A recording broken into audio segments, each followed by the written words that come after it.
Hello there. What is going on, everyone? We are back at it. It's another double critical, and we have some interesting things to talk about tonight. I hope you guys are doing well on a Sunday, Super Sunday evening. The sky is not falling, or so they say. So that's what we're going to talk about today. Could be a sigh of relief, a little bit of good news out of AMG, or maybe the sky is not falling is relative to something else. Maybe everybody's got their own opinion on what constitutes the sky falling. We're going to be talking about that. We're going to be talking about all the other stuff that's basically come up over the week. And also, I want to talk about Armada Wave 11, what that might have been under FFG, and some of the holes that still exist, and some of the things that we might see, as well as talking with you guys, because this is an interactive stream also. So what's going on, everybody that is hanging out in the chat with us tonight? We got Jason, Jackson, Jason, Logan, Radametagunge again, Midwest, Token 3D, what's going on? Magic Pants 254, hey everybody, what's going on this evening? Thank you for hanging out with me today. What's going on, Patrick? How are you guys all doing? Thank you for joining the stream. Thanks for jumping in, chatting with me tonight, because we have some interesting things to talk about. So, we've talked about a couple of things.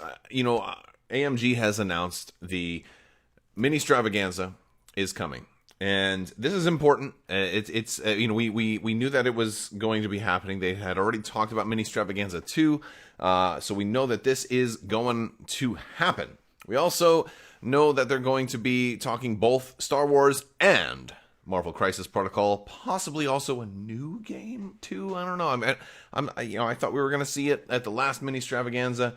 But maybe we'll just have to wait and see what's going on with Peter and Games in Theory hanging out in chat today. Also, great stream the other day with Legion Academy. Yeah, I was over on Friday Night Fights with the Legion Academy's Legion battle report, and that was it's kind of a different format, and it's pretty interesting. We're on a different time zone, so that one's a little hard for me because it goes a lot later than I'm used to. So it's not something I can do all that often, but the timing just happened to work out, and so it was a real pleasure to be over there doing that. But yeah, so let's talk about Legion first. There wasn't too much Legion stuff, but we did get a little bit of news recently. We've gotten a look at we were able to see the Magna Guards. There was some talk about those. We were able to see the super tactical droids, and I think we're going to be getting some more cards previewed from the Magna Guard expansion this coming week. So they have talked a little bit about that.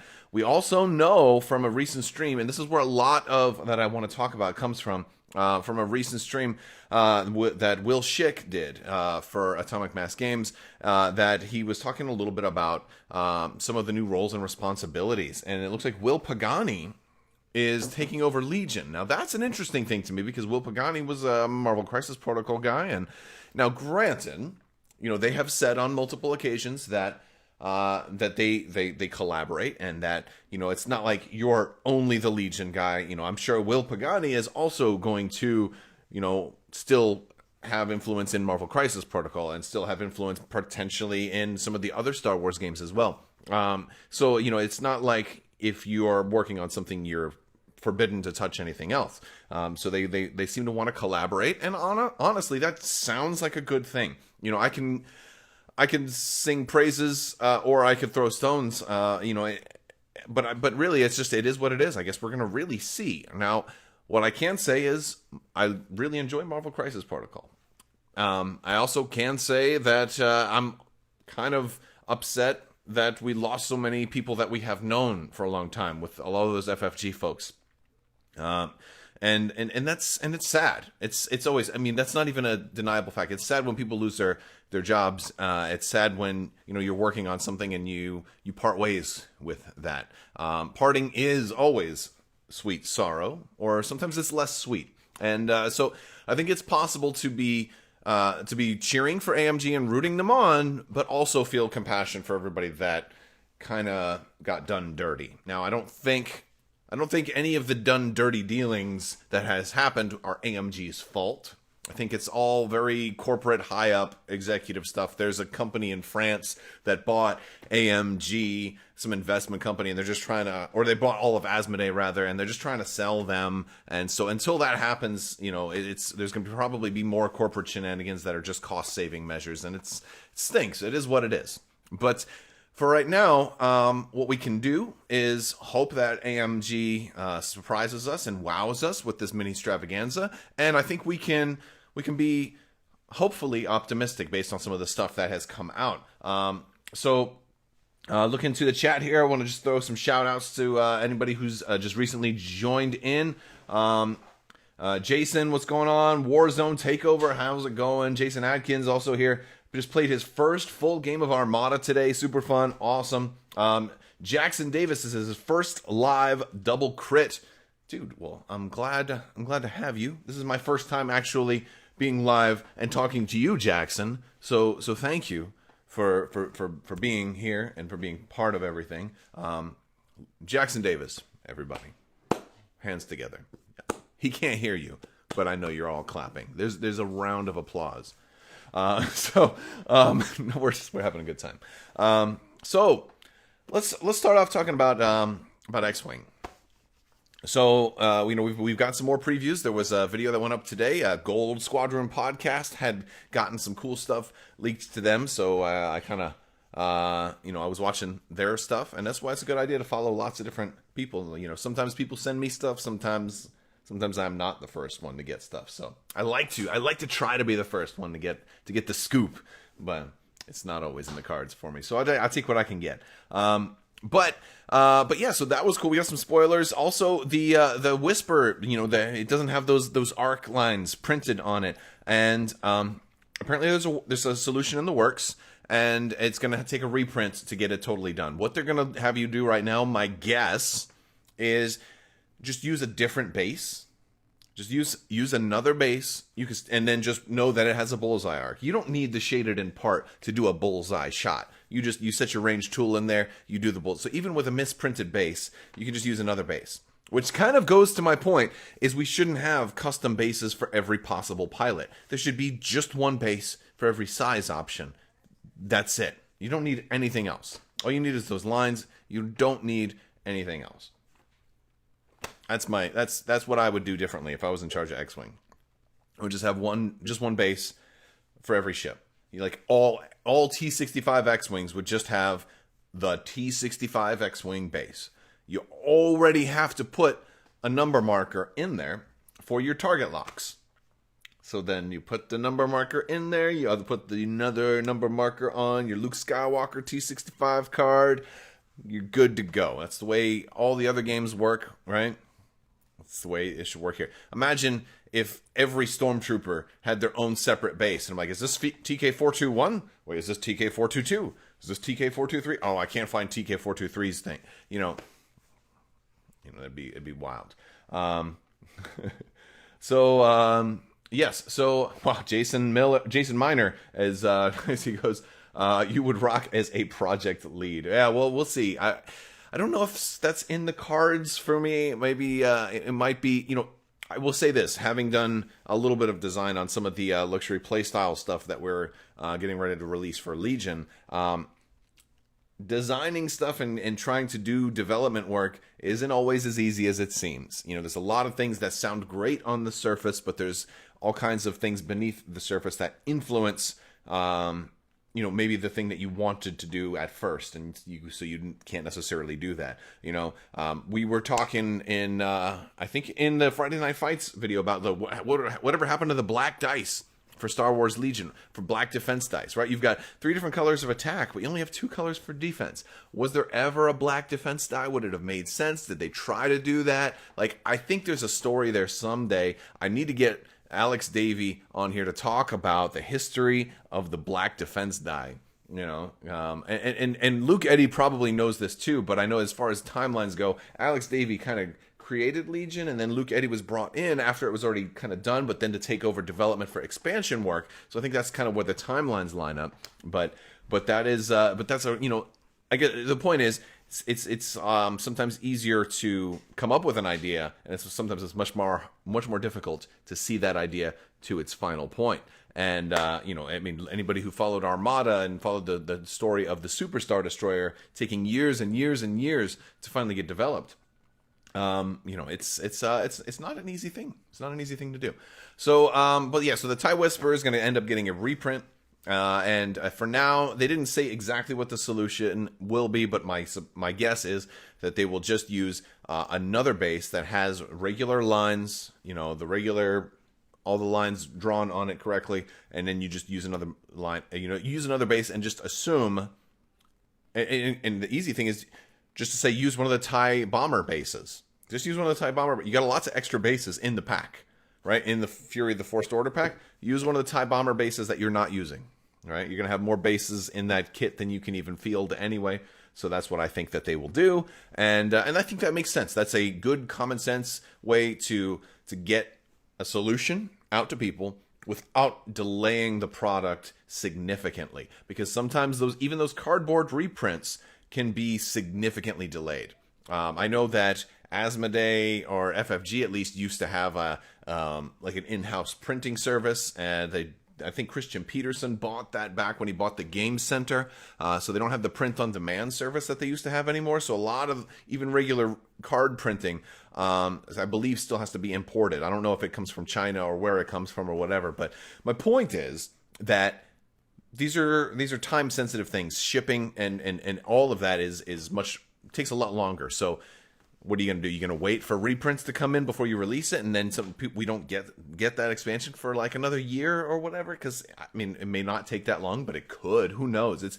Shipping's very unpredictable right now. So, you know, I think they're doing the best they can.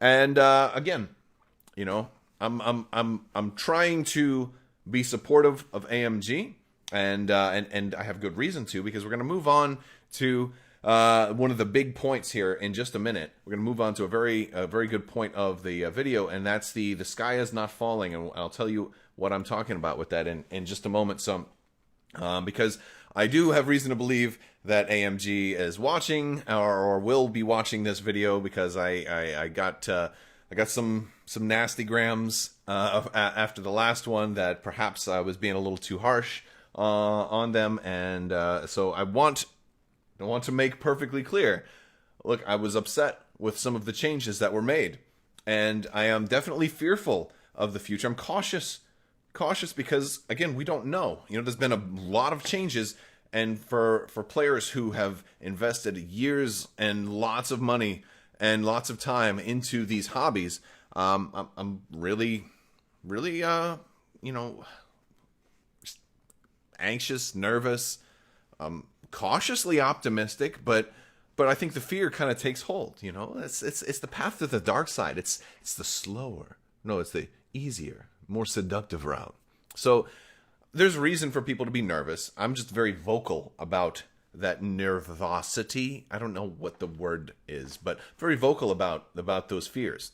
So, however, it's also very helpful to be optimistic.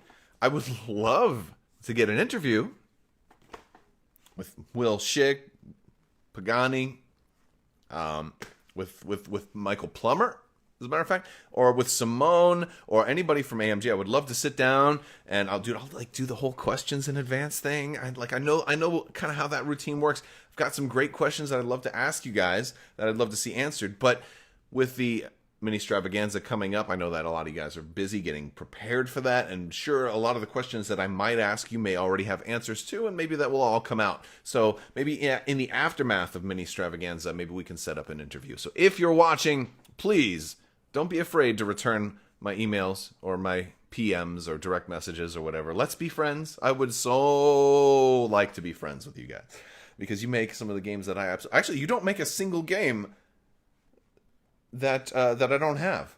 You don't make a single game that I don't play. You don't make a single game that I don't love. So, like, we should absolutely be friends. Like, we should hang out. We should get an apartment together. AMG, you and me. That's what I think we should do. I think we should I think we should go see a movie. You want to go see a movie? All right.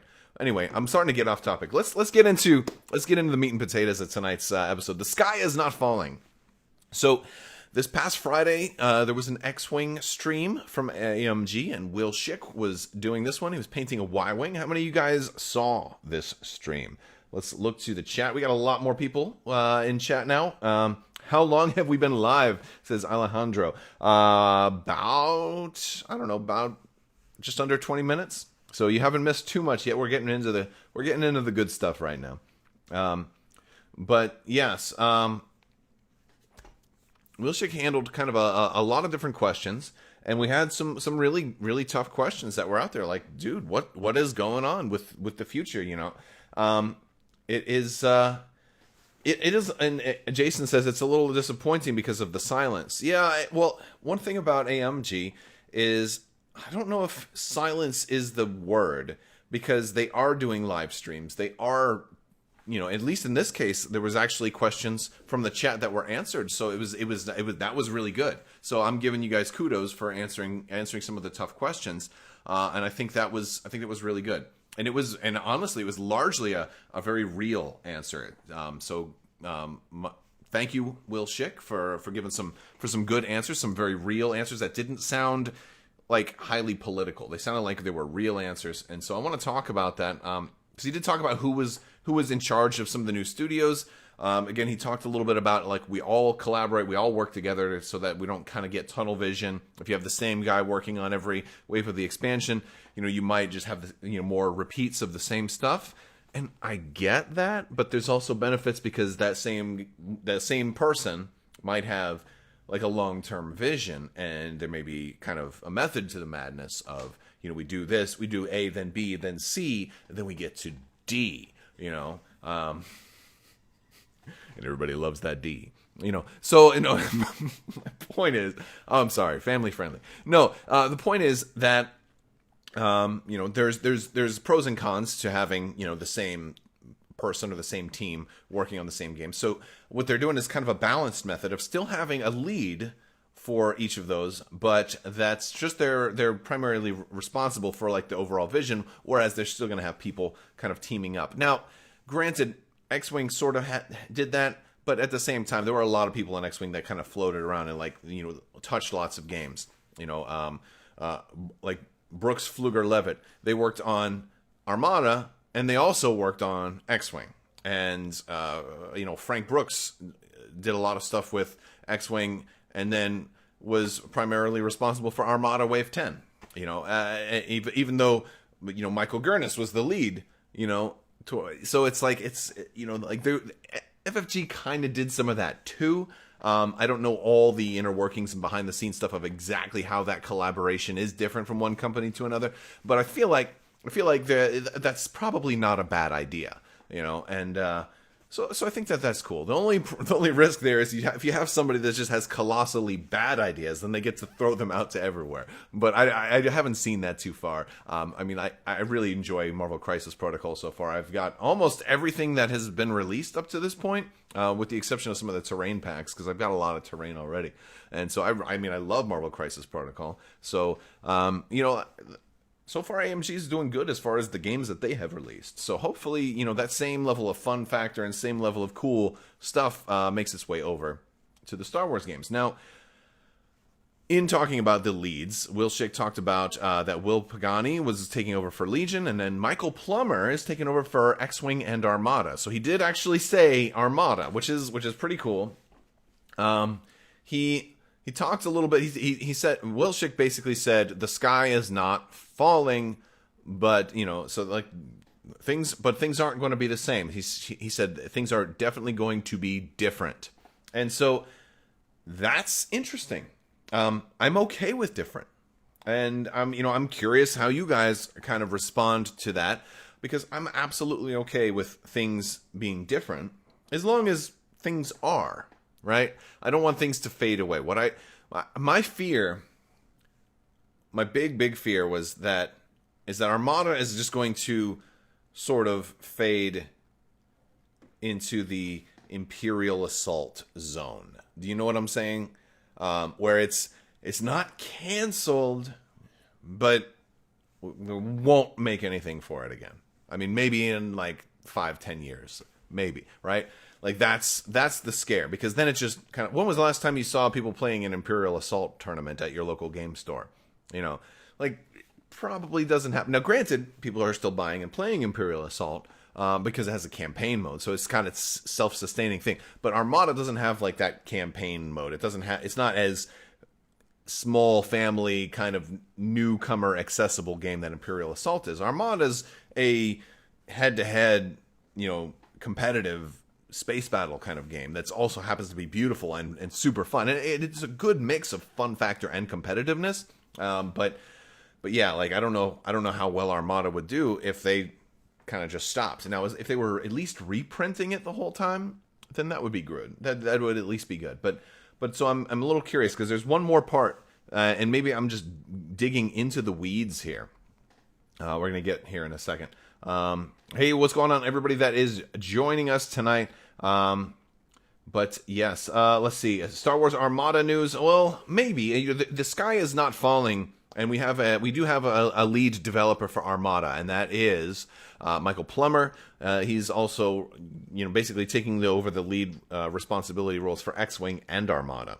That doesn't mean that he is the only person that's going to be working on XWing and Armada. But yeah, so it's nice to actually have some names, and I know that there's a lot of people who are a little upset that AMG releases information the way that they do. And what I mean by that is a lot of people are not happy with just getting trickle down information out of a stream that happens. I'm Eastern Standard Time, so for me it's like it's at 4:00, and it's usually over by 5. A lot of people are either still at work or maybe making the drive home from work.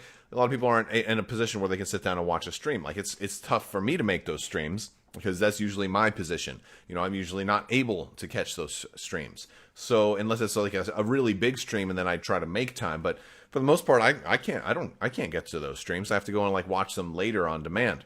But which means also, I don't get to pester AMG with questions all too often either. So I'm sure they're happy about that. But no, I'm joking. I think they're proving at least as of Friday that they will take questions, and that's a good thing. So I just want to give them credit for that. But yeah, things are definitely. I'm sure things are going to be different. So but another thing is, before in reference to Will Schick talking about how the sky is not falling, he also says, look, they're obviously been spending more time lately on Legion. But he goes, I want to assure you guys, we spend just as much time on X-Wing as we do on Legion. And I'm like, okay. So I'm thinking, like, he kind of left one game out of the picture there when talking about time. And so AMG, if you're watching, hear me out. Armada players, we know we have a slower release schedule than all the other games. We're not expecting monthly releases. We're not expecting, even quarterly releases. I don't even think Armada players are expecting every 6-month releases. I think Armada players are conditioned to have about one release per year, if it's a nice release. Or maybe a little more than that. Like maybe a small wave, at the end of the year, and maybe like a card pack in the middle of the year. Something like that would be great. Because we also know that there's only so many capital ships, right? So like you can't just do monthly releases with Armada. You'll eventually run out of stuff, right? So it's okay. You can be honest with us. You're not going to break too many hearts if you just be like, look, Armada's going to be slower. That's fine. When Andrew Navarro was doing his Ask Me Anything at Fantasy Flight Games, I had asked him that same question, like, hey, so it's been like 2 years in between waves because we had a big slowdown because of the Superstar Destroyer and stuff. But like now that the Clone Wars is out, can we expect like a little bit faster? And he's like, yeah, it's not going to be 2 years between waves anymore. But it's not going to be as fast as X-Wing either. But it's, so basically he didn't put it into exact terms, because you never want to give somebody like, you will get exactly a wave every 11 months or whatever. You don't want to give a specific timetable like that. But it would be nice to know what the what the target is. What are you thinking about doing? Are you thinking, because I'd love to hear about some campaign packs or cardboard packs. Like maybe just a card pack that's got some new titles for some new ships. It could even be smaller packs. Maybe we get 3 new titles for all 4 factions. So that's just 12 cards. Maybe that comes out in like early to mid 2022. This gives you plenty of time to play test some new titles, try a few new things out. Maybe it's a smaller release too. Promise you it will sell. I promise you it will sell. Because what you do in that pack too is you make one of them not a unique title. Right, you do some kind of task force title in there too. So this way, some people are tempted. Oh, comes with 2 copies of the task force, but I got a lot of Hammerhead Corvettes. Maybe I want some new task force titles. So maybe I'll buy 2 of these packs. Maybe I'll buy 3 of these packs. Some people have huge collections and they'll buy like 5 of those packs. Right. So guaranteed seller. Armada's always sold. Like as soon as it comes in stock, it's instantly sold out. So. And also another thing that one of the reasons I've been so worried is I've been told by a lot of folks that Armada is not particularly a moneymaker. Now, granted, AMG, you're in a prime position to fix that. And I would love to hear your plan. Because I, for one, would have no problem if the cost has to go up just to make sure that the game continues to be made. It's already kind of happened with the Clone Wars. But, the global situation has also changed. Shipping is way more expensive now. Honestly, I think everything is probably subject to go up in price. Everything from board games to card games. I mean, look at the price of lumber right now. Everything is going up. So this is the opportunity to charge what you need to charge for stuff like Star Wars Armada and other games too, in order to make sure that we can still see them. That's a really lousy reason not to see the greatest game on the planet continue. Right? Armada, and sorry, this is my own bias, but it's a fact. Armada is the best game ever. And there's close seconds out there. Like Legion and XWing are great games. Marvel Crisis Protocol is a great game. Star Wars Rebellion is a great game. Like there's lots of great games. But dude, I'm wearing an Armada shirt, right? Like I love Star Wars Armada. So that's my personal request to you is I'd love to hear some kind of a path moving forward. And I hope you're not planning on kind of just sweeping Armada to the side and forgetting about it. So all you guys watching too, be sure to remind AMG when they start talking about like, hey, we're going to talk about XWing and Legion. Be sure to be like, and Armada too, right? Because if they haven't found, if they didn't know, I'm sure they know now. We love Armada 2.0. I'm not super crazy about that idea because we just kind of got a 1.5, but I'll be honest with you. If that's what it takes, I would do it. If they changed, I asked in the Armada Discord the other day if they because I'm going to kind of get into some of the comments now. And I'm sorry I've been neglecting some of the comments. I'm going to get to chat, so we'll get there. But even if AMG said, look, pre-painting ships is not going to work for us. It's going to be too slow. We're going to have to switch to having ships on a sprue where you have to build them and paint them yourself. You'd lose some players that way, but I would still keep on buying. I would still keep on playing. I like the way Armada is right now. I mean, I like to repaint stuff anyway. I don't repaint everything, but I still repaint stuff. I try and do at least one of each ship, But yeah, I mean, like, Armada's in a weird spot anyway because it's half and half. And I'd love to talk with Michael Plummer. I'm sorry, I haven't met you yet, Michael Plummer.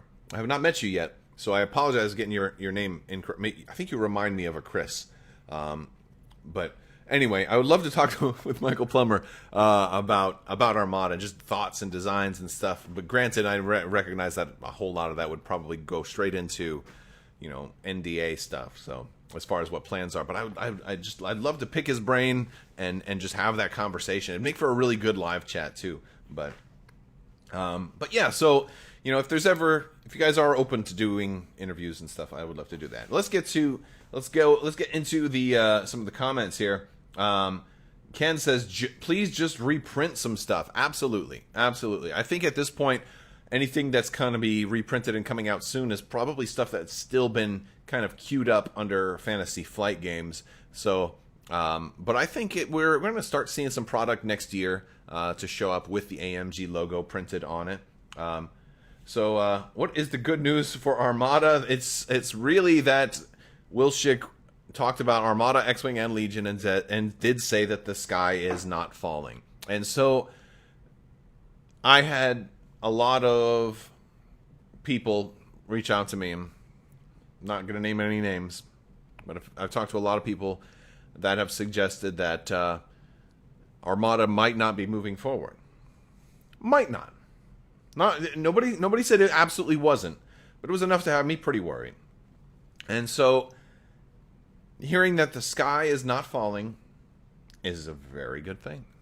It's a very good thing. So I'm willing to go into Mini Stravaganza, very optimistic.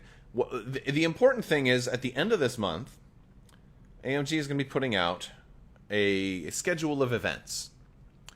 So the thing that we all need to look for is to see what exactly is on that schedule of events. Are we going to see, I would wager that we would see probably at least 50%, if not maybe 60% stuff dedicated to Marvel Crisis Protocol. And that's not even a criticism. That's just the way it is. They have a lot more Marvel Crisis Protocol stuff already in the queue. I'm pretty sure we're going to see things like Juggernaut and Sentinels and other really, really cool stuff. I've been saying the word, by the way, if you've been watching most of my videos, somebody told me recently, and my kids have mentioned it too, that I've been saying the word groovy an awful lot. I don't know how that started. Well, actually, I think I know how it started from a children's book called Pete the Cat, but that I read to my youngest. Yeah, so I've been saying groovy a lot, but whatever. So if you catch me saying it, there you go. But yes, there's lots of really groovy stuff coming out from Marvel Crisis Protocol, and that's awesome. I'm very, very pleased with that. There's fun stuff. There's some stuff I'm less interested in, but some stuff I'm really, really interested in, like Juggernaut. Oh yes, absolutely. But I'm really curious how many things on the schedule are going to be related to Armada. We really didn't get much from the first mini Stravaganza for Armada, right?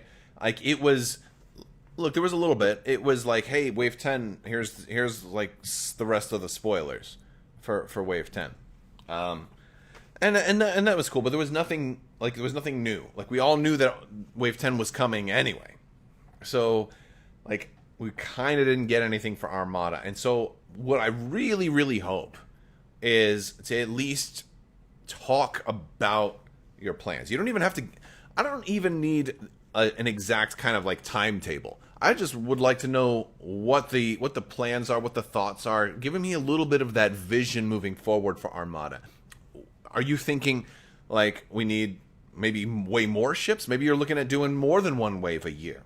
Maybe you're looking at doing like every 6 months. That'd be great, man. That'd be a really groovy thing to happen.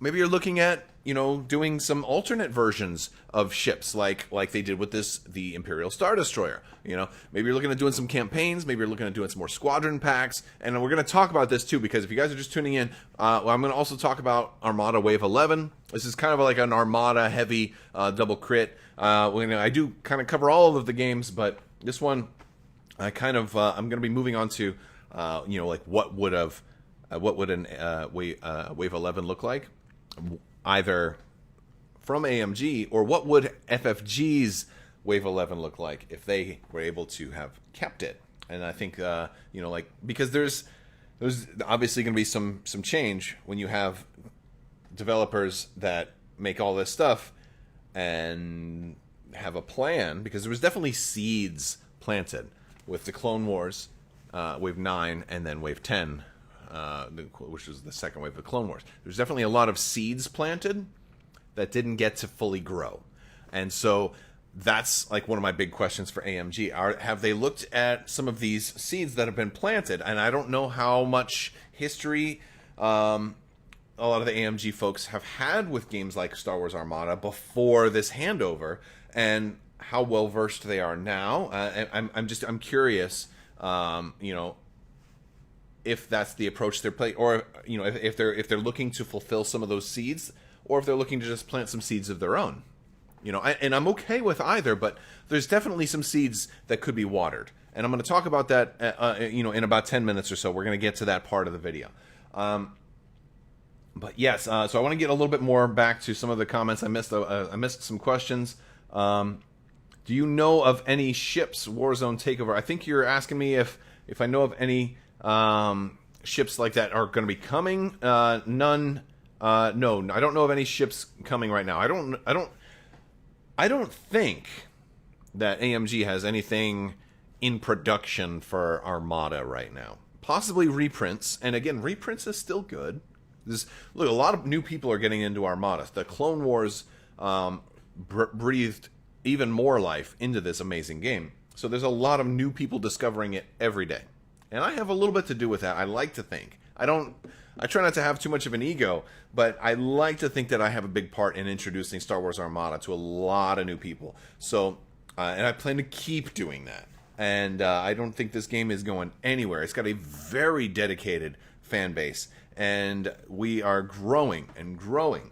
And it's my favorite game for a reason. It's a phenomenally good game. I will tell you that I have no better time in gaming than going to an Armada event and playing a couple of games, meeting people, looking at fleets, sharing fleets, seeing how my fleet does against other people's fleets, getting pictures, taking little videos. I started doing TikToks with you know, an Armada TikToks and Instagram posts, and just taking pictures of the fleet battles and just the move. Like, even losing, I have a great time playing that game. It's so amazing. I just absolutely love it. So so that's why I get a little worried when I am not sure what's going to be happening with my all-time favorite game. So, you know, I get a little emotional sometimes. I'm not a perfect, you know, I don't know, I wouldn't call myself a journalist, but I'm not a perfect, you know, web presence. You know, I certainly have biases, and I am definitely in Camp Armada all the way. And it doesn't take away from other games. I absolutely love all the other games too. I mean, like, look at the terrain aspects to Star Wars Legion, right? Like, forget about it. Or even Crisis Protocol. I don't make battle reports and stuff for Marvel Crisis Protocol, but I play it pretty good. I actually play Marvel Crisis Protocol quite a bit, and I love it. But I kind of keep that one private, right? I kind of keep that one private, and I'm just like, man, this is so much fun. This is so much. And every time I play it, I'm like, man, this is so much fun. So much. I don't play it as competitively though, so I don't really get into like the meta analysis. So and that's one of the things of like, I don't want to have to get into that, because then I may feel compelled, like, hey, let me talk about why MODOK is the most powerful character in all of Star Wars Crisis Protocol and all this other stuff. I don't want to get into all of that. You know, I just want to keep it as a fun hobby, something for me. You know, even though Armada is also for me, but I share that with you guys. All right. It's probably Dean. I love your stuff. It's been a big help. Definitely were a driving factor in me starting out. Thank you, buddy. Thank you. I appreciate it. Let's see. Still waiting on those Dornian gunships. Hopefully Sunday. Yeah, Cooper says still waiting on the Dornian gunships. Absolutely. That would be... I think that's something that's definitely should be coming. They have made a very big emphasis on making those more official and having high-res models of them done. You know, for Rogue One... They were pretty prominent in Rogue One, so I think the Dornian gunships are absolutely on the agenda of stuff to be coming out, and very highly sought. And there's a place for them too, man. Like attack flotillas, combat flotillas. I mean, yes, and another yes, because they're kind of small. But yeah, so. Not to be rude, but you feel a loadout video for certain ships would be good. I have done stuff like that, and I could probably revisit something like that. I have done, I've done like ship breakdowns, and I did this a long time. I haven't done this for the Clone Wars yet, and I may have to go back and revisit, where I would do certain like roles for a ship to fulfill, the commanders that work on a ship, how the titles all work, and a couple of different ways that you might build that ship. And I think those were I think those actually did pretty well. I think I got a lot of positive feedback from those videos, and so I think it could be time to Because especially if we're not going to be getting any new ships for a while, it's a really good time to invest and be like, here's how you run these ships, or here's ways you can run these ships. Here's some common ways, because I don't want to ever tell you like this is how you have to run this ship, because you can run anything. You can run, you know, a CR90 as your flagship if you want. You know, you can run Akbar CR90s if you really want to. I'm not going to tell you you can't. It might not do that well, but you might discover a new meta when you try that stuff too. It's always so that's the beauty of all of it. Surprised there were no U-Wings with the MC-75 expansion. Yeah, that would have made a little bit of sense, wouldn't it? I wonder if there were play-tested U-Wings and they just didn't make it, or if it, you know, we talked a little bit about like that vision. You need to have A, then B, and then C, then D. It could have been that in the long-term plans, they were one squadron shy for like a third squadron pack for the Rebels, and they needed to save the U-Wing to kind of round out that third squadron pack. That may have been the case. I would guess it was something like that, but we'll see. We will see. All right, so I'm gonna be getting into the final part of today's video. Peter says, "Have you ever run your Akbar Nebs in a tournament?" I don't think so. Maybe I should change that. Maybe I should change that. I've had a lot of fun running them casually, but I don't know. You know, we'll have to see. We'll have to see. That's a fun idea. So I mean, I love the Akbar Neb, so I do.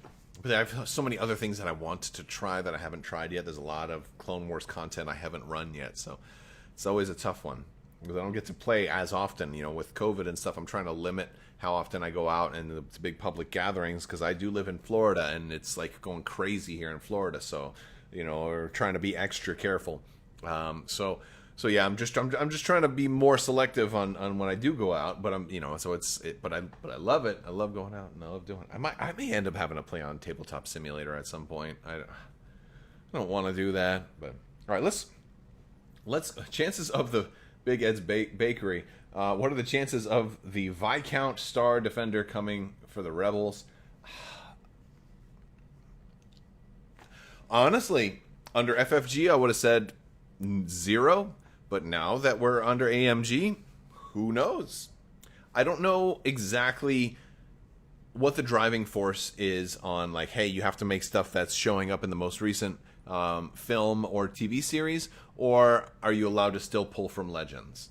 You know, because I believe they're still allowed to pull from Legends. I mean, there were just a bunch of Legends books republished, so there might be a big driving force in getting certain stuff from Legends pushed in. I mean, Armada already has stuff from Legends in it anyway. So, yeah, let's go for it. All right, so let's talk about Wave 11. What Wave 11 might have been under FFG. So I feel like, and I'm gonna primarily focus on the Clone Wars because I feel like the Clone Wars needs one more wave to mostly be caught up. And by that I mean like at least one more ship, if not two more. I think 2 more ships per faction, and then 1 more squadron pack, and then you can kind of call it a day. And then anything on top of that is just bonus. Like the Rebels probably didn't need, like, honestly, Rebels and Empire probably didn't even need Wave 8. Like, if I'm being, like, the Onager is just kind of crazy extreme range. It's like almost stupid levels of crazy. And the Starhawk is basically tankier than a Super Star Destroyer. I say basically because you don't have the half points rule, so as long as it doesn't get completely killed, you know, you lose nothing by going down to 1 hull. You know, so by taking 13 hull damage or whatever on it. So, like, it's, you know, like they didn't need Wave 8. You know, like Wave 7 was great, but Clone Wars needs less because you're getting 2 commanders in each pack also, and then you also have the benefit of all these shared, you know, these things that aren't bound to a specific faction. So, yeah, I think the Clone Wars needs a little bit more. I would guess that we probably would have a Republic Architans coming for Wave 11, as well as the possibility of a Lucre Hulk. I think the Lucre Hulk is the most likely thing to be next in the chopping, or next in line for the Separatists. I also think that we were going to be getting squadron packs. Now, let's talk about some of those things that I think were very, very likely. And yeah, and Jason says, I love my onager. Yeah, no, onagers can be really, really fun. But at the same time, they can also, like, start kill ships before anybody's even in engagement range, you know? Secutor for the clones, is that even in canon, or is that just Legends? I don't know. I believe the Secutor looks a lot kind of like stuff that's already out, too. I'm not sure. The other thing, well, there's 2 more Republic ships I can think of, and 2 more Separatist ships that I'd like to see, that you could say we need to see. And I don't know if they need to be in the same wave. So, but I think the Republic Architans is the first up, and then the Lucrehulk is first up. Then after that, I think you do the first huge ship for the Clone Wars. I think you do the Malevolence. Which is clearly going to be a huge ship. I mean, I think I could make the... I don't know if they do a Lucrehulk as a large or a huge ship. It's kind of at that point where it could go either way. I would like for it to be a huge ship, but I think it's more likely to be large than huge because the Malevolence would also be coming. But... Plus, I think there's some builds that are going to want you have... Maybe you'll run 2 Lucrehulks, and if it's huge, you're probably not running 2. I don't know, though. It could be a cheaper, huge ship. It's possible. There's also room for flotillas. I don't know if the Clone Wars needs flotillas or not, because they already have support ships. So maybe they wouldn't get... Maybe they would get flotillas, and the flotillas would just behave differently. They'd have different roles. I don't know. Not all flotillas have to have scatter, for example. They're just the ones that we have happen to have scatter. Not all flotillas have to be support. It's just the ones that we have happen to be support, you know. So there's a lot of, you know, misconceptions on what exactly a flotilla should be compared to the rules that just say it's, you know, hey, 2 ships on 1 base, and it has special rules for a flotilla. So that could be a thing. But we're also going to be getting squadrons. I think you're going to get the HMP gunship. I think you're going to get the LAT. That type of stuff. I think you're going to get the Edda 2, Anakin in the Edda 2. I think you're going to get Cad Bane's ship, the Xanadu Blood. I think that's stuff that's definitely would be in that pack. Now, it might be a joint pack, where you just get 1 pack that's got a little bit for each. But then they could do things like the Twilight. They could do Jango Fett's Slave 1. You know, you probably have enough stuff to fill out 2 more packs. They could do the new class shuttle also, although you have the LAT, so I don't know if you also need a shuttle on top of that. But the LAT could have assault. And speaking of assault, you know, that's something that's referenced directly as like squadrons with printed assault keyword from, I think that's the Wolf. I think that's Wolf. Not Wolf Yularen, but Commander Wolf, the Clone Wolf. Yeah, so you definitely this is one of those seeds that's been planted. But yeah, so I think that's part of the stuff that's needed. There's certain, you know, holes and certain keyword things that just don't exist yet.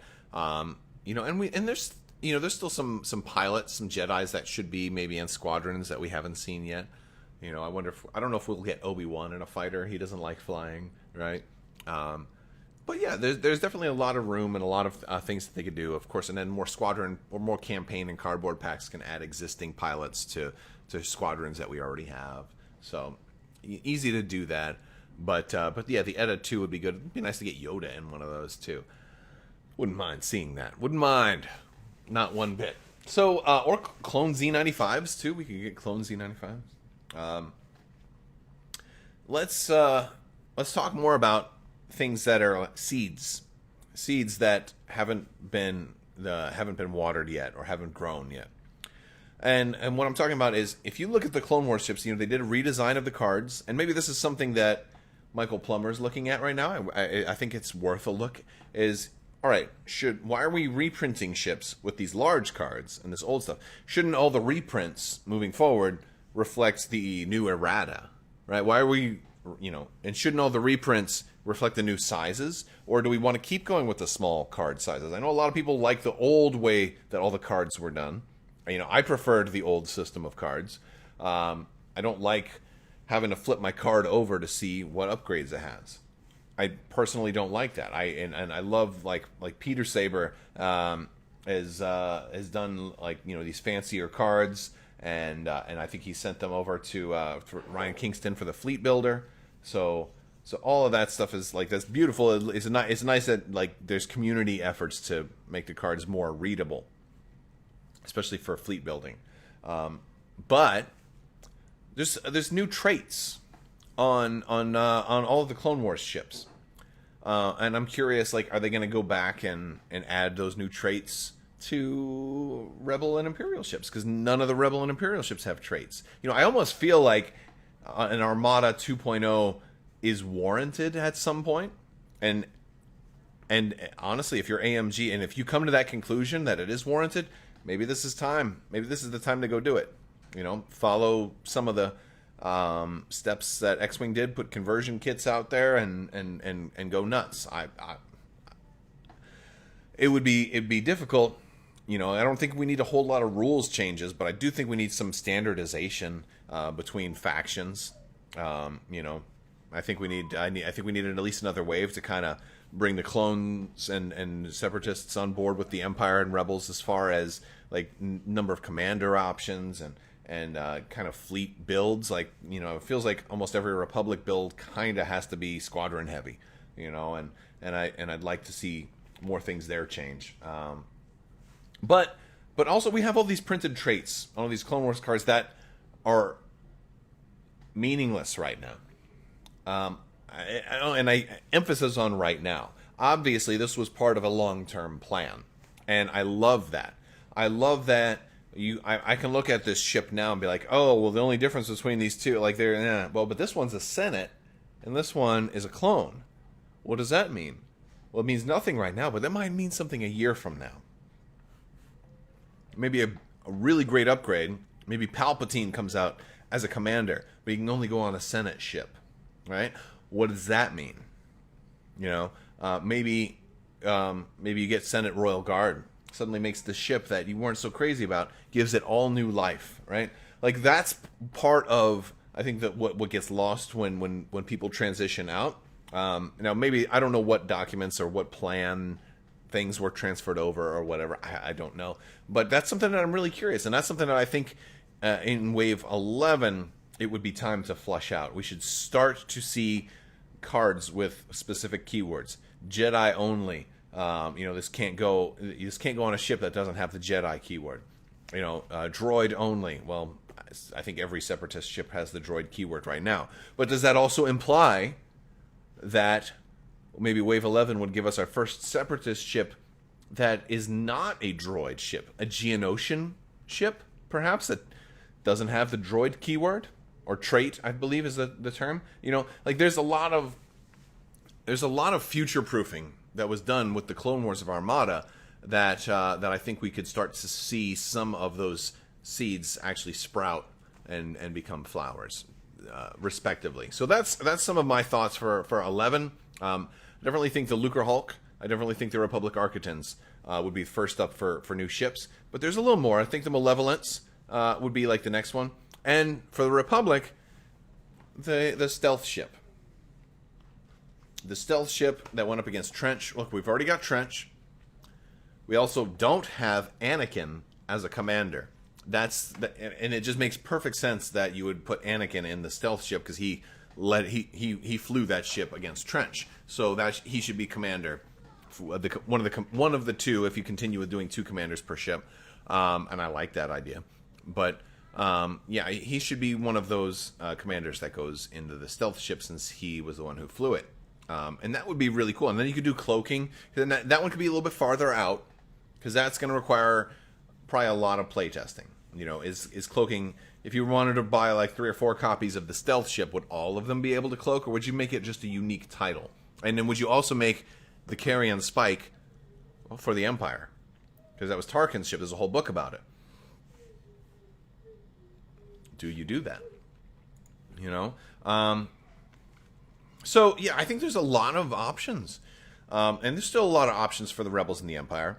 So I think Wave 11, if it's a small wave, it'd be 1 ship for each of the Clone Wars factions, and maybe a either, maybe 2 more squadron packs. It'd be kind of a smaller wave, and that'd be groovy.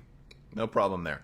Then you do like a campaign pack, like maybe 9 months after that, and then you do another wave. And that's when you do one ship for each faction. That's when you start doing that again. And then whatever decisions you've made for how the Republic and the Empire are going to look moving forward, because there's going to be a problem. There's going to be a problem if they make a new Empire or a Republic, or I'm sorry, an Empire or a Rebel expansion, and it has the small ship card. Because wait. I got all these giant ship cards, and now you're giving me my first that's super small. So I have to get like 3, like the Empire would have to have 3 different, size categories for ship cards. You got this SSD, which is this big. You got the regular ship cards, which is this big. Then you got the new ship cards, which are this big, So I think before that time comes, it's time for another card pack. And this would have reprinted versions of everything that still needs to be reprinted, including maybe any new errata, since they have the rules forums up right now. Those are some of my thoughts. I'm going to go to the comments and talk to you guys a little bit and see what we have. John Smith says flotillas for both Clone Wars factions. I mean, maybe. I mean, we got, and this is part of having the same person in charge of X-Wing as an Armada. With Michael Plummer, hey, he can see, hey, I know the plans for X-Wing. We already got artwork done for the Squid ship, right? The Trident class. Well, we can leverage that artwork into the Armada stuff without having to, buy additional art, perhaps. And so there's a lot of artwork done for the Trident. I do think the Trident will come out for at some point, definitely. And there's a whole bunch of really cool ways that they could do that. Like having a ship drop like 3 pieces of debris. Basically play them out like you saw when they attacked Kamino. Ship kind of has like junk, like when you blast it, it starts, like pieces basically start falling off. And if those pieces aren't destroyed, they then become a squid ship, right? Like it's almost like incognito, like that'd be really cool. Is there any hopeful news for Legion? Oh, well, man, Legion's fine. Yes, Legion's fine. They put Will Pagani in charge of Legion, and not only is Legion got 2 more expansions in the Kashyyyk wave that we're probably going to see at Mini Stravaganza, there's a whole nother wave designed by Luke Eddy in the pipe, so there's a lot more stuff. If they choose to use that, then there's a whole nother wave that's ready to go. On top of that, they have talked about that they're planning to do more Legion stuff. So, Dallas Kemp was just in a meeting talking about the future of Legion, and now that Will Pagani is like the Legion primary, then Legion's definitely got a future. I don't think that's even in question right now. So, and that's very good news. I also think it's telling that they took all these games, brought them over, and they brought all 3 of them over. Like, it's not like they just sent over X-Wing and Legion. They sent over X-Wing, Legion, and Armada. They sent all 3 over here, so I don't think they're going to just kill one before even giving it a try. That's what I think. Need fighters, John, with the assault keyword for Republic. Absolutely. That I think would be the lats. Yeah. You'd like to see the Corellian gunship for the Rebels. Glider P1 says, is that the DP-20? I think that's the DP-20 you're talking about. Yeah, I think that will get made. I think that one's been showing up in a lot of places. I think it's full-blown canon now also. I mean, because it was always in Legends, and it's always been in a lot of games too. I'm curious what role it would fill, though, because the problem is the Rebels have a lot of small ships. And so far, I think all those small ship roles are filled, right? Like, the CR-90 is your fast, kind of maneuverable ship. Then the Hammerheads are your slightly slower, but they're your forward gunline ship. I guess they don't have, like, an Architans for like the Rebels, right? Like they don't have something that's like heavily side arced. And I guess the Rebels could use like a dedicated anti squadron ship. It was in like what Empire at War. That was the CR-90, but their CR-90s aren't really doing this. So maybe the DP-20 could do that. You know, maybe the DP-20 could be kind of like the Raider is for the Empire. It could be like a dedicated anti-squadron ship that doesn't have the black dice to go up against the, you know, like isn't that big of a black dice threat like the Raider is. You know, you can make things kind of different. You know, it's a possibility. Maybe in the far future, ancient factions are introduced, such as the Ancient Sith and Old Republic. Yeah, if Armada keeps going that way, yeah, there's actually a lot more factions that they could do. I could see a push for doing the High Republic. I could see a push for doing the Nihil from the, or like the Jedi or the Republic rather, or the Nihil from the High Republic. I could see a push for doing the Chiss Ascendancy. They've done so many Armada type battles in those Thrawn books. Absolutely. And Andrew Lynch with the quote of the day, of course, the Katana fleet. Yes. The Katana fleet isn't exactly canon, but they did put like that the Dreadnought class, like basically a ship that looked just like it into the Thrawn arc, like the Rebels finale. It was part of Thrawn's 7th Fleet, and I believe it was called the Imperial Support Vessel or something like something. They gave it a real generic name on StarWars.com. It was just like a little nod, just a little nod. And gosh, you know, did you guys see that they have you know, we've got Thrawn and Ezra being cast now, and so like the whole, like we're very close to getting some solid news. We're you know, it's within maybe news distance. I don't know, maybe we're a year out, maybe 2 years out from seeing live action Thrawn and Ezra and getting some real information on what's going on with all of that. I can't wait. That's gonna be. The problem is it's going to have so much hype that it's almost certainly going to disappoint, right? Well, maybe not. I mean, Mandalorian didn't disappoint, so maybe live action Thrawn won't disappoint either. Man.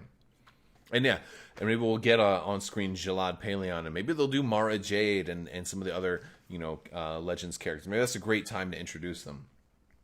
I think that would be great. But yeah.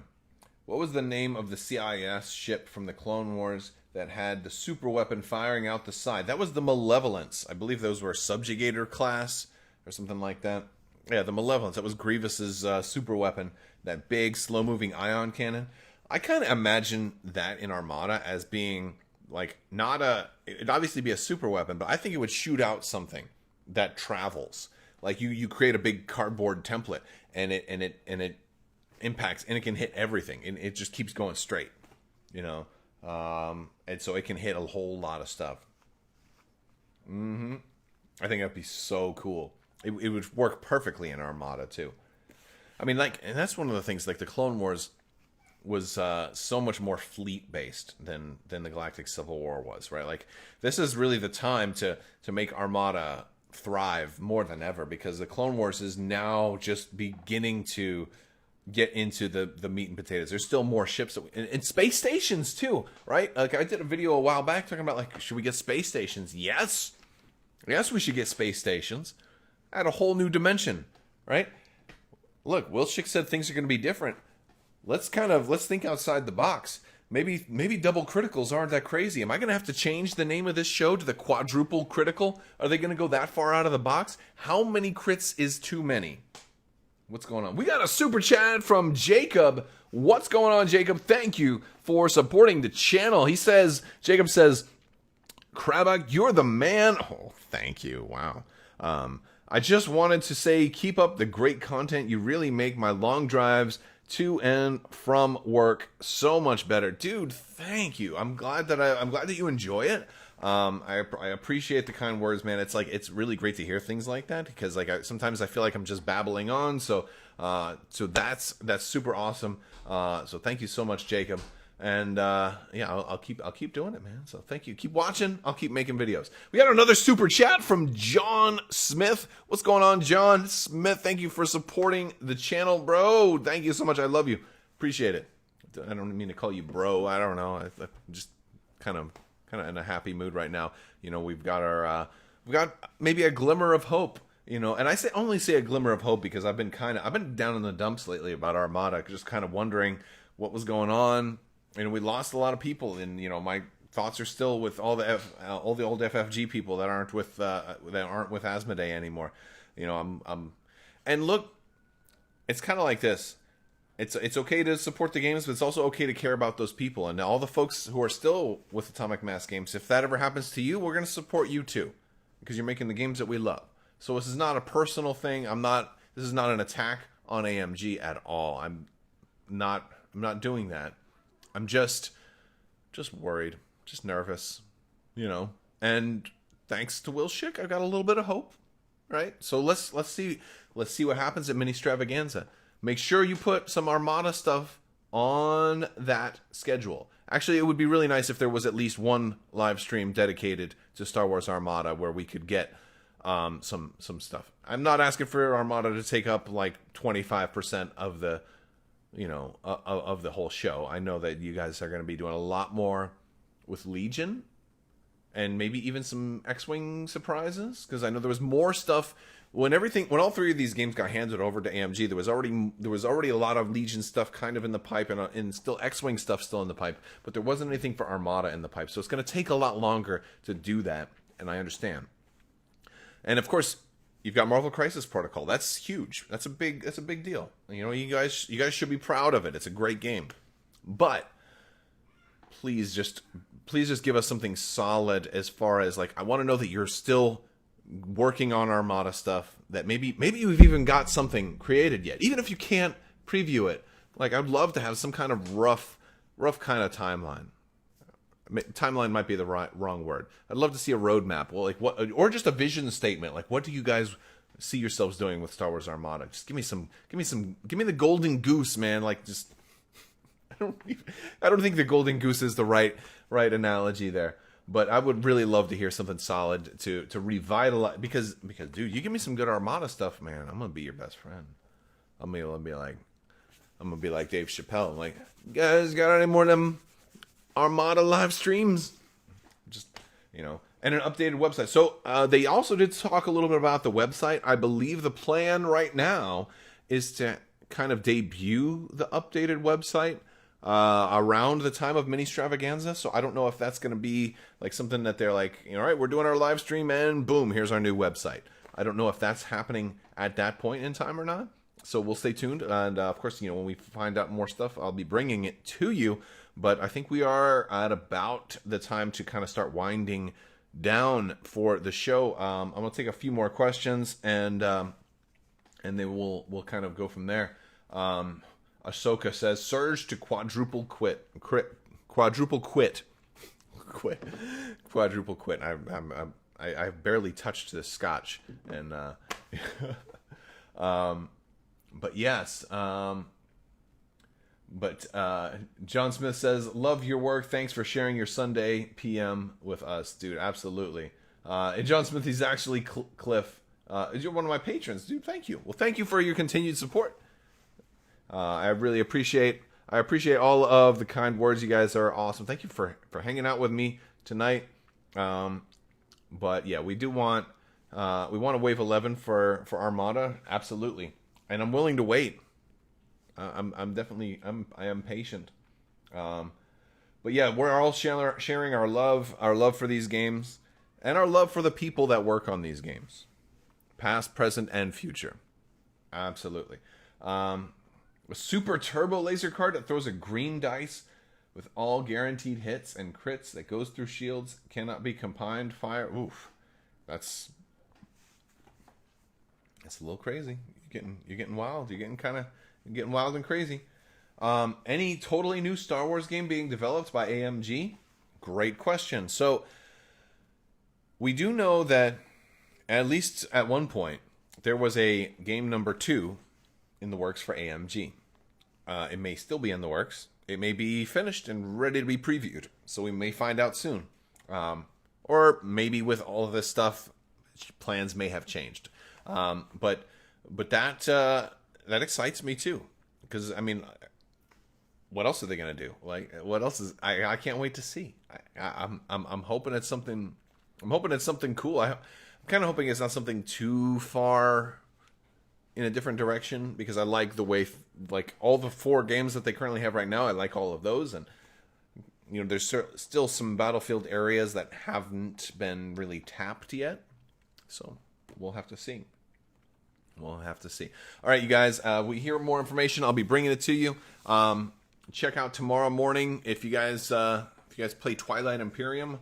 I'll be showing off a new organizer from the Broken Token tomorrow morning for the Prophecy of Kings expansion. So it was pretty cool to get the organizer for that and put that together and do some painting on it and kind of demo that. So that's tomorrow's video. And I will let you guys go. I want to thank you all so much for watching. Big thanks to my patrons. You guys help make this all possible. So thank you for your continued support. I will talk to you guys later. And always remember, twirl your spaghetti with a fork and drink your soup with a spoon. Don't do it the other way. Why am I talking like a Mario?